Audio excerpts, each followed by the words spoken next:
Assalamualaikum warahmatullahi wabarakatuh. Perkenalkan, nama saya Revo Pertama. Di sini saya dari kelompok 6, kelas 11.5. Di sini saya akan menjelaskan atau menerangkan tentang salah satu ulama dari umat Islam. Jadi langsung saja. Perkenalkan, namaku Hamzah Pansuri, seorang ulama, sufi, sastrawan yang hidup di abad ke-16. Meninggalkan warisan yang kaya bagi perkembangan Islam dan sastra di Nusantara. Ia dihormati sebagai Bapak Sastra Melayu dan sang pemula puisi Indonesia, dan ajarannya terus menginspirasi saat ini. Aku merupakan contoh nyata seorang ulama yang berdedikasi untuk menyebarkan ilmu dan juga ajaran Islam. Ia melakukan perjalanan ke berbagai negeri untuk menuntut ilmu dan kemudian kembali ke tanah air untuk berbagikan pengetahuannya dengan masyarakat. Keteladananku yang dapat kalian contoh, yang pertama itu keberanian dalam memperjuangkan kebenaran.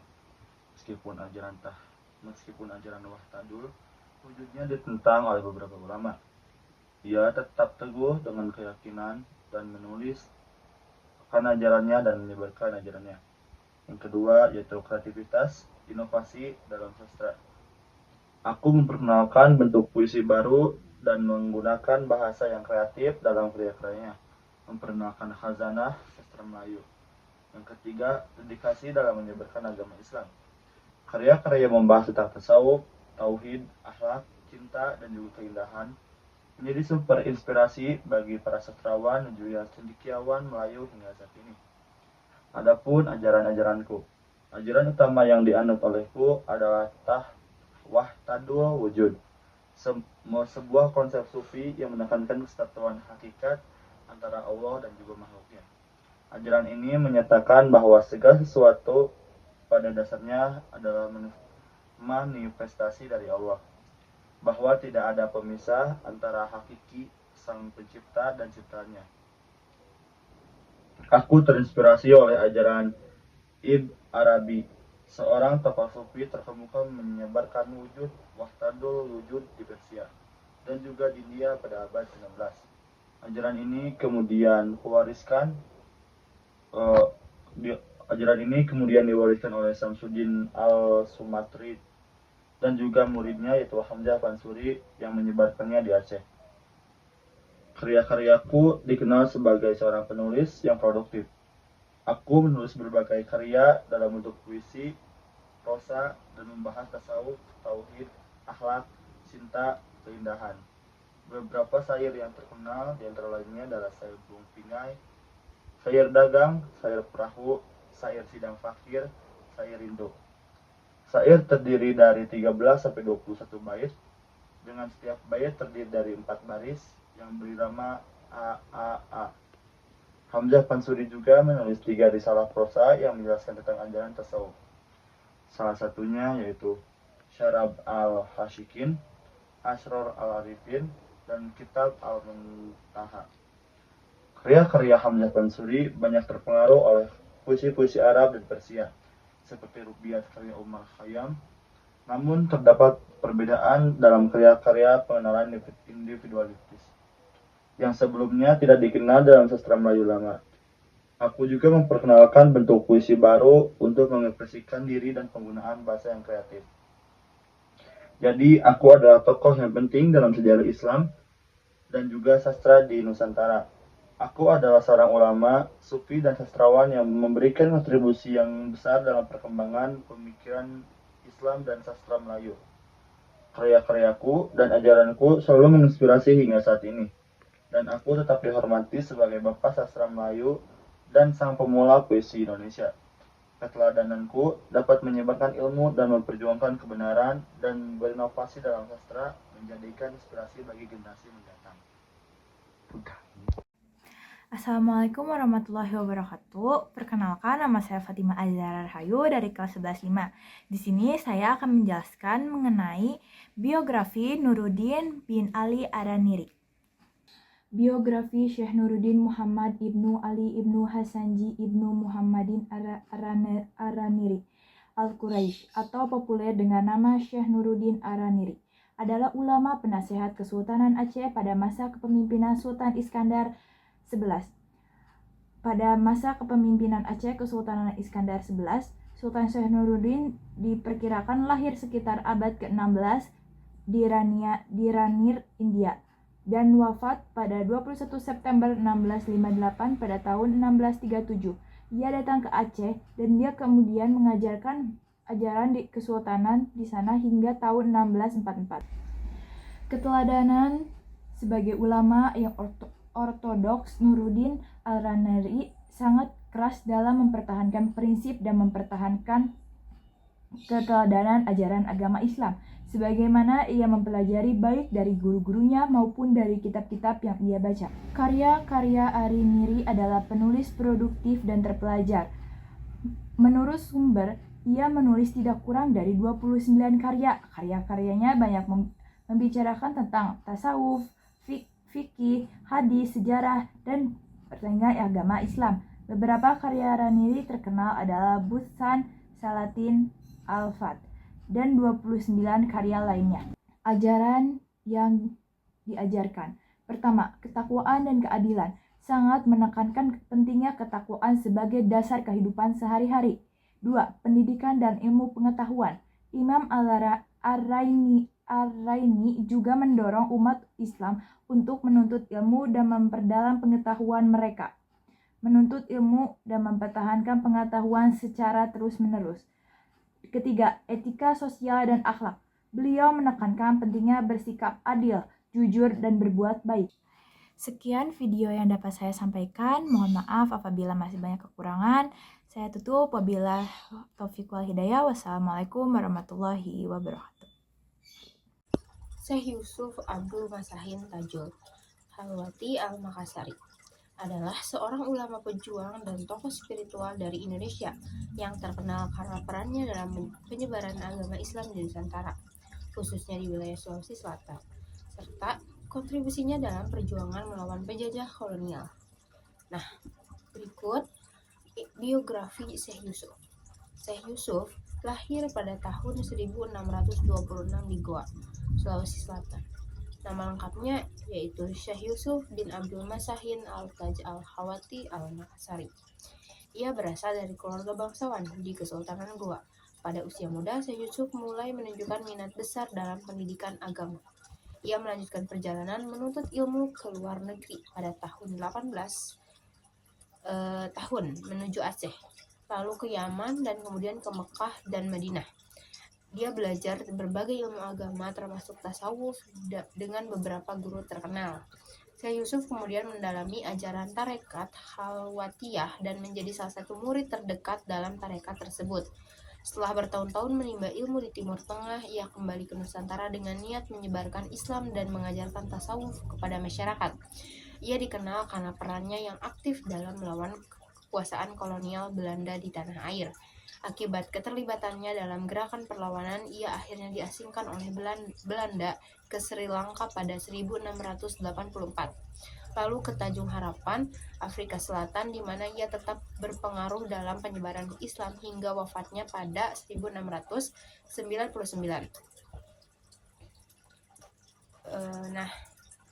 Yang kedua itu ada keteladanan Syekh Yusuf. Syekh Yusuf adalah teladan dalam hal kegigihan dalam menuntut ilmu dan memperjuangkan kebenaran. Beberapa sifat yang menjadi teladan dari Syekh Yusuf itu yang pertama, keteguhan dalam berjuang. Ia tak gentar melawan kekuatan kolonial yang menindas rakyatnya, meski tahu akan ada konsekuensi berat. Yang kedua itu ada kesederhanaan dan kerendahan hatinya. Meski berasal dari keluarga bangsawan, Syekh Yusuf menjalani hidup sederhana dan sangat dekat dengan masyarakat.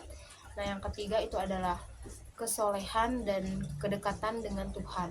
Ia dikenal sangat taat beribadah dan mengajarkan pentingnya hubungan yang dekat dengan Allah Subhanahu wa Ta'ala, terutama melalui praktik tarekat.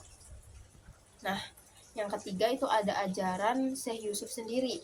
Syekh Yusuf itu sangat dipengaruhi oleh tasawuf, khususnya tarekat Khalwatiyah yang ia bawa ke Nusantara. Lalu ada beberapa ajaran utama dari Syekh Yusuf sendiri. Yang pertama itu tadi tasawuf. Ia mengajarkan pentingnya pembersihan diri dan pendekatan yang lebih mendalam terhadap ibadah untuk mencapai bersamaan dengan Allah Subhanahu wa taala. Ajaran tasawuf Syekh Yusuf berfokus pada pengalaman spiritual mendalam yang dikenal sebagai perjalanan spiritual atau makamat. Nah, yang kedua itu ada tarekat Halwatiyah. Ia memperkenalkan tarekat ini sebagai jalan untuk mendekatkan diri kepada Allah melalui zikir, doa, dan meditasi yang teratur. Dalam tarekat Halwatiyah ini ada penekanan kuat pada pengasingan spiritual dan introspeksi diri. Nah, yang ketiga itu ada jihad melawan penindasan. Syekh Yusuf mengajarkan bahwa jihad bukan hanya berarti perang fisik, tetapi juga perjuangan untuk menegakkan kebenaran, keadilan, dan melawan ketidakadilan. Nah, ini mencerminkan dalam keterlibatannya melawan penjajah. Yang terakhir itu membangun masyarakat spiritual. Ia mendorong pembentukan komunitas yang saling mendukung dalam iman dan amal, sehingga masyarakat tidak hanya berfokus pada aspek duniawi, tetapi juga spiritualitas. Nah, adapun karya dari Syekh Yusuf. Syekh Yusuf itu meninggalkan beberapa karya tulisan yang penting dalam sejarah Islam Nusantara. Meskipun sebagian besar karyanya tidak diketahui secara pasti karena tersebar di berbagai tempat. Adapun beberapa karya yang dikenal, yaitu diantaranya Jubdat al-Asrar, yang artinya inti dari segala rahasia. Buku ini membahas perjalanan spiritual dalam tarekat Halwatiyah dan tahapan-tahapan yang harus dilalui oleh seorang sufi untuk mencapai kedekatan dengan Allah Subhanahu wa taala. Lalu ada Siraj al-Talibin, yaitu pelita bagi para pencari. Buku ini memberi bimbingan spiritual bagi orang-orang yang ingin meneliti jalan spiritual yang benar dan mendalam. Buku ini mengandung banyak nasihat tentang kehidupan, etika, dan moral dalam perspektif Islam. Lalu ada Asrar al-Salikin, yaitu rahasia bagi para penempuh.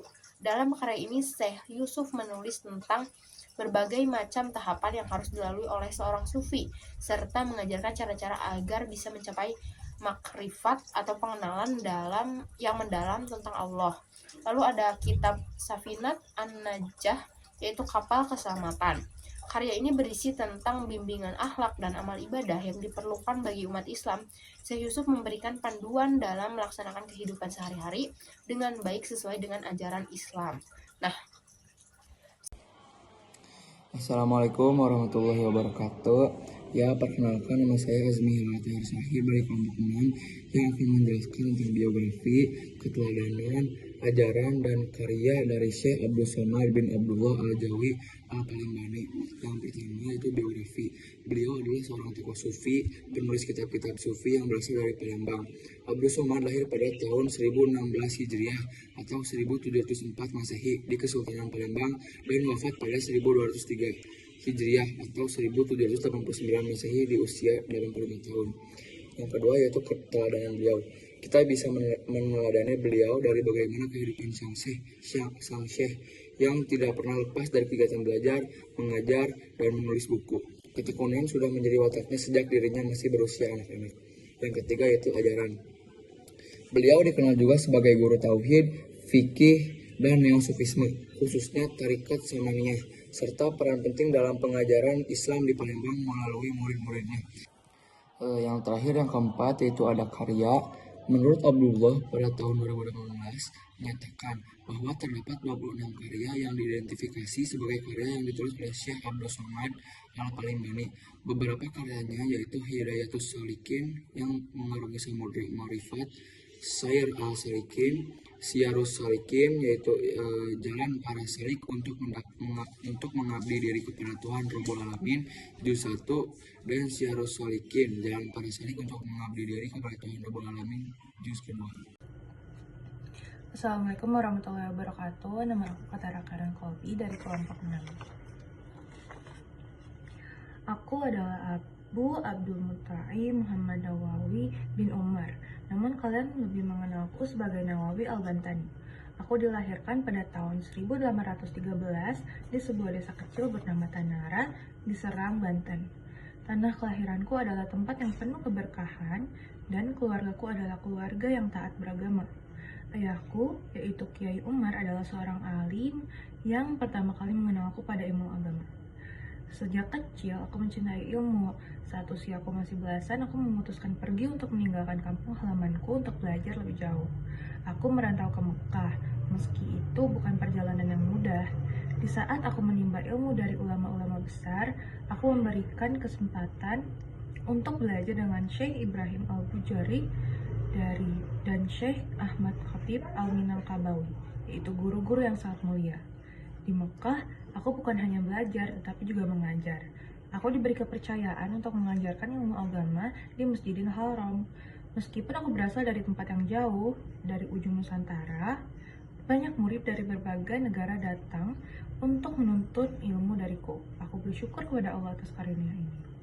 Pesan tentang keteladanan aku percaya, hidup ini adalah kesempatan untuk menuntut ilmu dan mengamalkannya.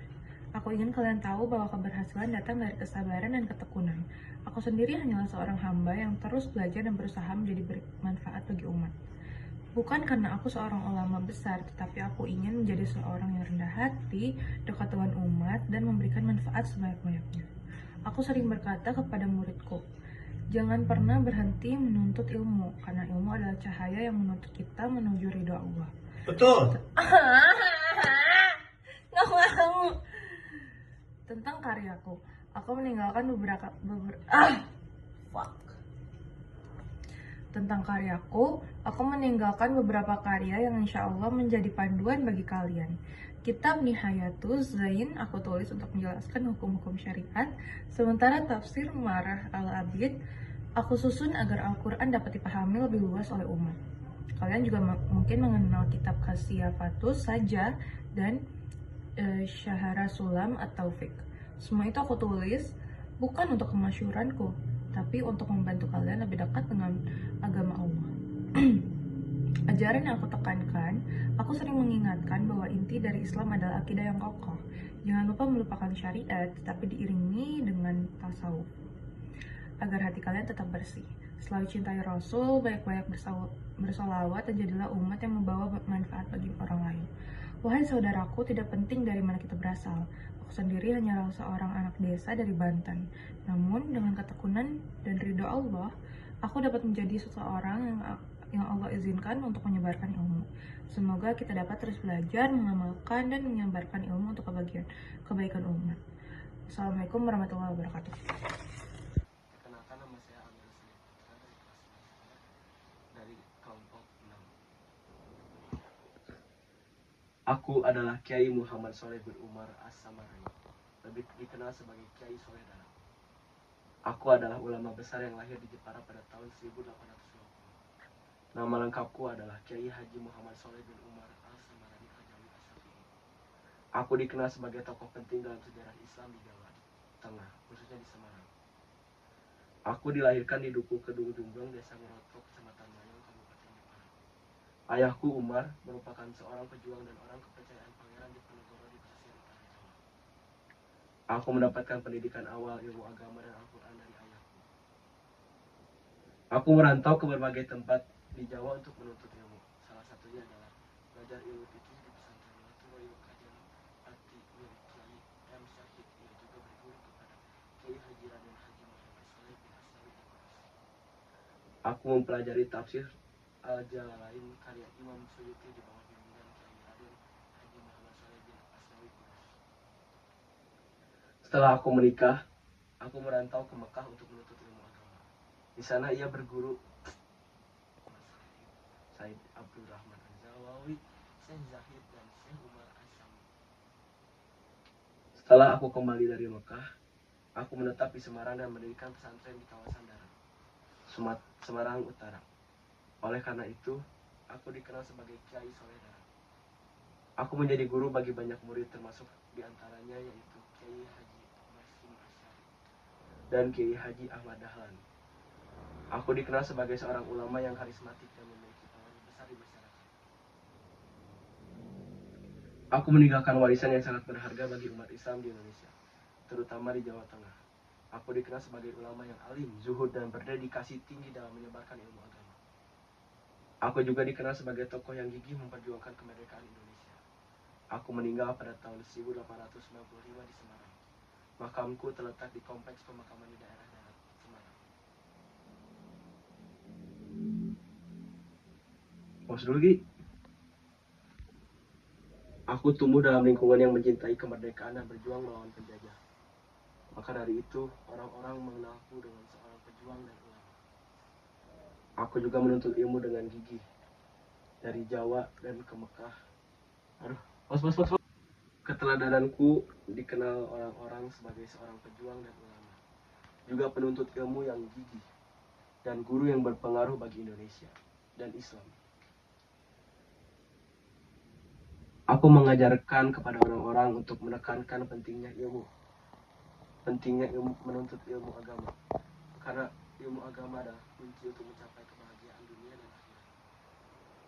Aku juga membangun masyarakat berakhlak mulia dengan mengajarkan tentang nilai-nilai luhur Islam seperti kejujuran, keadilan, dan kasih sayang. Yaitu kitab fikih berbahasa Jawa, tafsir isyari, dan juga yang lain-lainnya.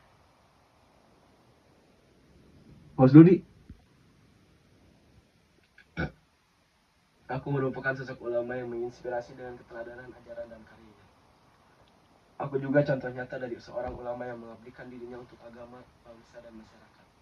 Warisan pemikiran dan ajarannya adalah sosok ulama yang menginspirasi dengan keteladanan ajaran dan karyaku. Aku merupakan contoh nyata dari seorang ulama yang mengabdikan dirinya untuk agama, bangsa, dan masyarakat. Warisan pemikiran dan ajaranku masih terus dipelajari dan diamalkan oleh umat Islam hingga saat ini.